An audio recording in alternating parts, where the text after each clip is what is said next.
दोस्तों बहुत ही जल्द चैत्र नवरात्रि शुरू होने वाली है और इस समय कुछ ऐसी चीजें हैं जिन्हें कि आपको भूलवश भी या गलती से भी नहीं खानी है, अन्यथा आपकी जो ये पूजा है ये पूरी तरह से असफल हो जाएगी। आपको आपके व्रत का, आपकी पूजा का कोई भी लाभ नहीं मिलेगा। चैत्र नवरात्रि को हिंदू धर्म में बहुत ही पवित्र और महत्वपूर्ण माना गया है। कहा जाता है कि इस समय माता रानी पृथ्वीलोक पर वास करती हैं और यदि आप कुछ थोड़ी सी पूजा और प्रार्थना कर लेते हैं तो माता रानी उसी से प्रसन्न हो जाती हैं और अपने भक्तों को मालामाल कर देती हैं, अपने भक्तों पर हमेशा कृपा दृष्टि बनाए रखती हैं।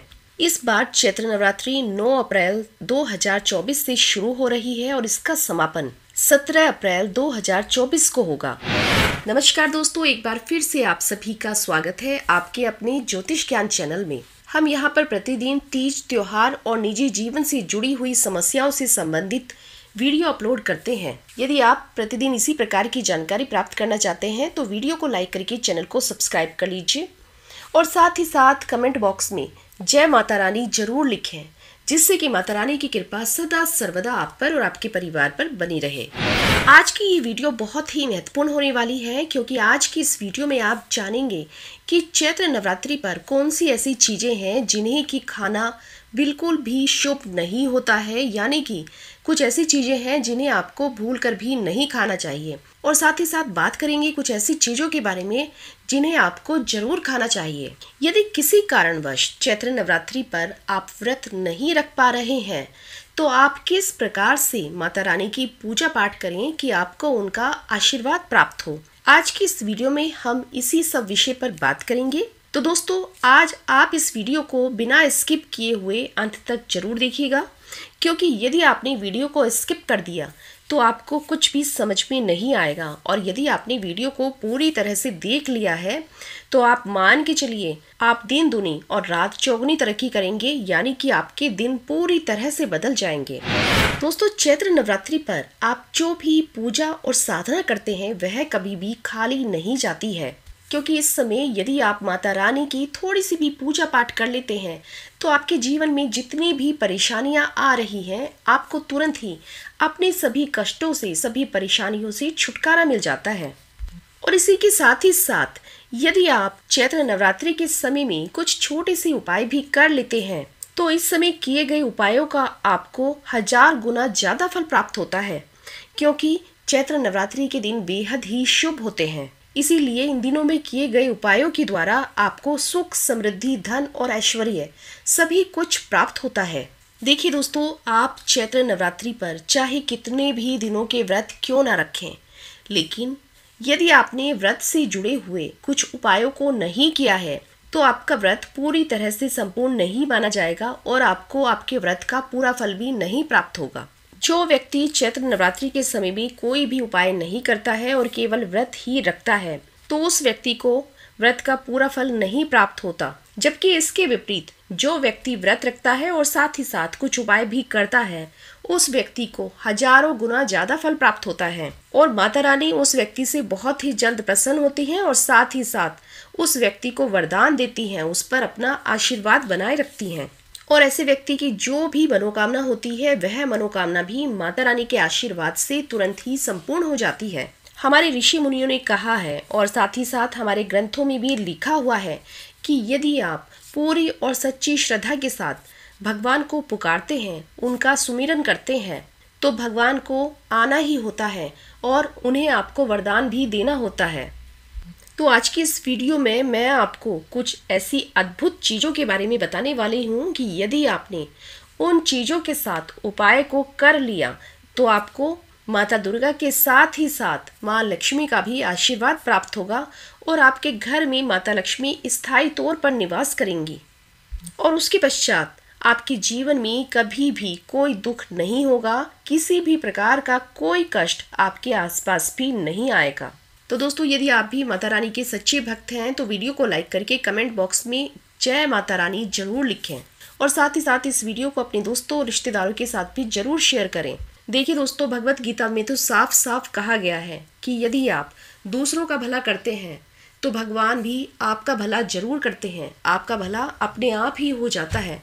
तो इसलिए आप इस वीडियो को अपने दोस्तों के साथ शेयर करके उनका भी भला करिए। आइए अब जान लेते हैं कि नवरात्रि के समय में आपको कौन सी ऐसी चीजें हैं जो कि खानी चाहिए और कौन सी वो चीजें हैं जिन्हें कि आपको नहीं खाना चाहिए। यानी कि आप ऐसा क्या खाएं कि जिसके द्वारा आपको व्रत का पूरा फल प्राप्त हो। हमारे धार्मिक ग्रंथों में लिखा हुआ है कि जो भी व्यक्ति व्रत रखता है, यानी कि जो भी व्रतधारी होता है, उसको सेब जरूर खाना चाहिए और साथ ही साथ माता रानी को भी सेब जरूर अर्पित करना चाहिए, क्योंकि सेब माता लक्ष्मी और माता दुर्गा को बेहद ही प्रिय है।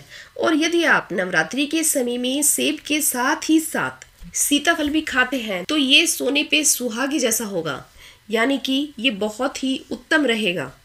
नवरात्रि के समय में सीताफल को खाना अति महत्वपूर्ण बताया गया है, क्योंकि सीताफल में कुछ इस प्रकार के तत्व मौजूद होते हैं जो कि आपके शरीर में फैली हुई बीमारियों को और नेगेटिविटी को पूरी तरह से समाप्त कर देते हैं। तो इसलिए आप नवरात्रि के समय में सीताफल जरूर खाएं। और क्या आप जानते हैं कि सीताफल में स्वयं सीता माता का आशीर्वाद होता है, इसलिए नवरात्रि में सीताफल खाना बेहद ही शुभ होता है। ऐसा करने से आपको माता दुर्गा और माता लक्ष्मी के साथ ही साथ माता सीता का भी आशीर्वाद प्राप्त होता है। दोस्तों, नवरात्रि के समय में आपको एक बात का विशेष तौर से ध्यान रखना चाहिए कि जितने भी ये सील पैक्ड और डब्बा बंद चीजें होती हैं, दही और लस्सी, जो कुछ भी नवरात्रि में खाने का सामान होता है, इस प्रकार के खाने के सामान से आपको बचना चाहिए, क्योंकि इसमें कई प्रकार के केमिकल्स होते हैं। इसीलिए यदि आप नवरात्रि के समय में किसी भी प्रकार का जूस, दूध या दही सील पैक्ड लेते हैं तो इससे आपका व्रत पूरी तरह से खंडित हो जाता है। आप चाहे तो घर पर ही जूस या फिर लस्सी बनाकर पी सकते हैं। जो भी व्यक्ति नवरात्रि के व्रत रखता है वह कुट्टू और सिंघाड़े के आटे का इस्तेमाल जरूर करता है। जब भी आप सिंघाड़े का और कुट्टू का आटा खरीदने के लिए जाएं, तब आप उसकी एक्सपायरी डेट जरूर चेक कर लें। कभी भी पुराना आटा खरीद कर ना लाएं, क्योंकि पुराने आटे में छोटे छोटे कीड़े होते हैं। यदि आपने उस आटे को इस्तेमाल कर लिया तो उसके द्वारा भी आपका व्रत खंडित हो सकता है। और इसी के साथ ही साथ यदि भूलवश एक कीड़ा भी आपने खा लिया तो ये मांस के सेवन के बराबर होता है। इसलिए जब भी आप सिंगाड़े या फिर कुट्टू का आटा खरीदें तो उसकी एक्सपायरी डेट जरूर चेक करें। नवरात्रि में शाम के समय आप दही का सेवन कर सकते हैं, आलू खा सकते हैं, आलू की टिकिया खा सकते हैं, साबूदाने की खीर खा सकते हैं। इसमें किसी भी प्रकार की कोई मनाही नहीं है। और साथ ही साथ आप जितनी मात्रा में भी चाहें उतनी मात्रा में आप दूध का सेवन भी कर सकते हैं। नवरात्रि के समय में व्रत का खाना खाते समय आपको एक बात का विशेष तौर से ध्यान रखना है कि कभी भी आपको भर पेट खाना नहीं खाना है।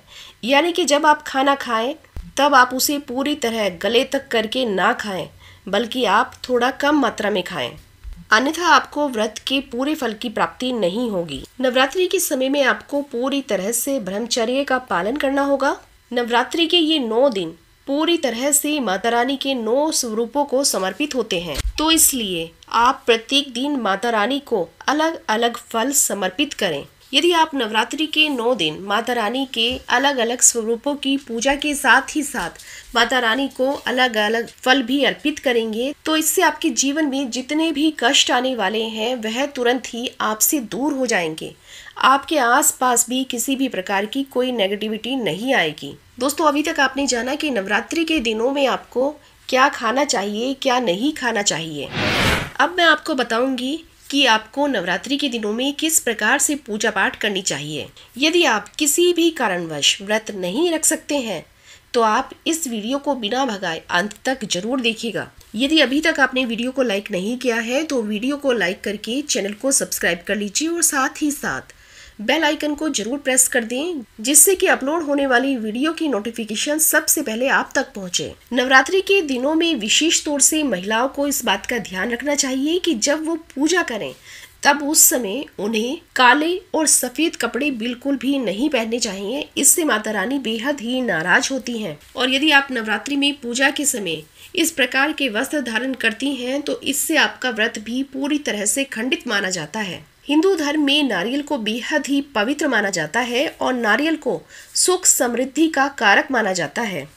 नारियल वृद्धि का सूचक भी माना जाता है। इसलिए जब आप नवरात्रि के व्रत में नारियल का इस्तेमाल करें तो हमेशा इस बात का ध्यान रखें कि जटा वाला नारियल ही इस्तेमाल करें। कभी भूलवश भी माता रानी की पूजा में सूखे नारियल का इस्तेमाल ना करें। हमेशा इस बात का ध्यान रखें कि आप जिस नारियल का इस्तेमाल कर रहे हैं उस नारियल में पानी हो, और बिना नारियल रखे हुए माता रानी की पूजा संपन्न नहीं मानी जाती है। और हरे नारियल का भी आपको इस्तेमाल नहीं करना है। और जब आप नारियल की स्थापना करें तो नारियल पर एक चुनरी लपेट लें और साथ ही साथ एक कलश में जल भरकर उस कलश के ऊपर अशोक या फिर आम के पत्ते रखें और उसके ऊपर नारियल रखें। और कलश के ऊपर आप हमेशा नारियल को लिटाकर रखें। कभी भी भूलवश भी नारियल को खड़ा करके ना रखें। यदि आप नारियल को लिटाकर रखेंगे तो इससे आपको माता रानी की असीम कृपा प्राप्त होगी। कुछ लोग नारियल को खड़ा करके रख देते हैं, तो आप इस बात का ध्यान रखें कि आपको नारियल को खड़ा नहीं करना है, हमेशा उसको लिटाकर रखें। तो दूसरी जो चीज़ है वह है माता रानी की पूजा में इस्तेमाल होने वाली चौकी। आपने देखा होगा कि कुछ लोग चौकी के ऊपर पेपर बिछा देते हैं, तो आपको ऐसा बिल्कुल भी नहीं करना है। आपको चौकी के ऊपर लाल रंग का कपड़ा बिछाना है, क्योंकि लाल रंग का कपड़ा माता रानी को बेहद ही पसंद होता है। लाल रंग का कपड़ा नवरात्रि के दिनों में सुख, समृद्धि और खुशी का कारक माना जाता है। अगली जो चीज़ है वह है लौंग। कभी भूलवश भी टूटी फूटी लौंग का इस्तेमाल नहीं करना है, हमेशा फूल वाली लौंग का ही इस्तेमाल करना है, क्योंकि टूटी फूटी लौंग अशुभता का कारक मानी जाती है। इसलिए जब भी आप माता रानी की पूजा में लौंग का इस्तेमाल करें तो हमेशा फूल वाली लौंग का ही इस्तेमाल करें। इसके बाद जो अगली चीज़ है वह है चावल। चावल अर्थात अक्षत। जब भी आप माता रानी की पूजा में चावल का इस्तेमाल करें तो वह भी टूटे फूटे नहीं होने चाहिए। हमेशा देखकर अच्छे और साफ सुथरे अक्षत यानी कि चावल का इस्तेमाल करें। चावल का संबंध अन्न से होता है। यदि आप साबुत चावल इस्तेमाल करेंगे तो आपके घर में हमेशा ही अन्न का भंडार भरा रहेगा। कभी आपके घर में धन और अन्न की कोई कमी नहीं होगी। अब बात कर लेते हैं आखिरी चीज के बारे में। तो आखिरी जो चीज है वह है तुलसी के पत्ते। कभी भी दुर्गा माता की पूजा में तुलसी के पत्तों का इस्तेमाल नहीं करना चाहिए, क्योंकि कुछ लोग इस प्रकार की गलती कर देते हैं कि वह नवरात्रि के दिनों में आदिशक्ति की पूजा करते समय तुलसी के पत्तों का इस्तेमाल कर देते हैं। लेकिन आपको ये गलती करने से बचना है, इसलिए आप भूलवश भी माता रानी की पूजा में तुलसी दल का इस्तेमाल ना करें। कभी भी माता रानी की पूजा में किसी भी प्रकार के प्लास्टिक के बर्तनों का इस्तेमाल नहीं करना चाहिए। आप इन चीज़ों का ध्यान रखिए और अपने व्रत को बहुत ही अच्छी प्रकार से पूरा कीजिए, संपन्न कीजिए। यदि आपके मन में किसी भी प्रकार का कोई भी प्रश्न हो, किसी भी प्रकार की कोई दुविधा हो, तो आप कमेंट के माध्यम से पूछ सकते हैं। मैं यथासंभव आपके प्रश्नों का उत्तर देने का प्रयास करूंगी।